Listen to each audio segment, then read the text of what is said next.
ये लो, हो गई आजाद तुम मेरी तरफ से। अब जो दिल में आता है वो करो तुम।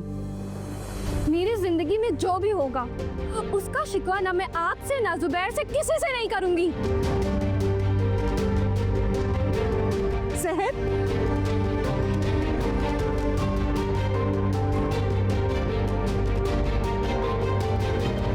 तुमने मेरी बहन को लवारी समझ रखा है क्या? तुम बाहर चक्कर चलाओगे, दूसरी शादी करोगे और तुम्हें कोई पूछने वाला भी नहीं होगा। दूसरी शादी गैरों की गुनाह नहीं, और वैसे भी ये मेरा शरई हक है।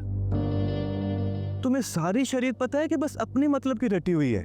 मेरी बहन का रो रो के बुरा हाल हो गया है। ये कौन सी शरीयत है?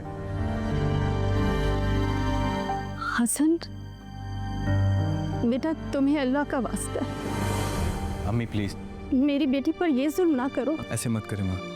सॉरी आंटी, लेकिन मैं फैसला कर चुका हूँ। तो ठीक है, फिर मेरी इस बहन का इस घर में रहने का कोई फायदा नहीं। चलो अंबर। बेटा, कहीं ऐसा कौन सा भाई होगा जो अपनी बहन का घर खुद ही उजाड़ दे?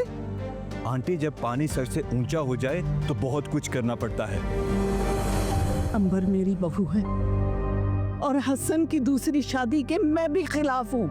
अंबर यहीं रहेगी, कहीं नहीं जाएगी। नहीं अम्मी, अगर ये लोग अंबर को लेकर जाना चाहते हैं तो शौक से ले जाएं। चुप करो तुम, मजीद बात को मत बिगाड़ो। बात बिगड़ चुकी है अम्मी, और मैंने नहीं, इन लोगों ने बिगाड़ी है।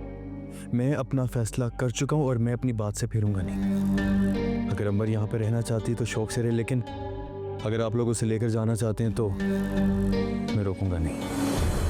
सुना आपने आंटी?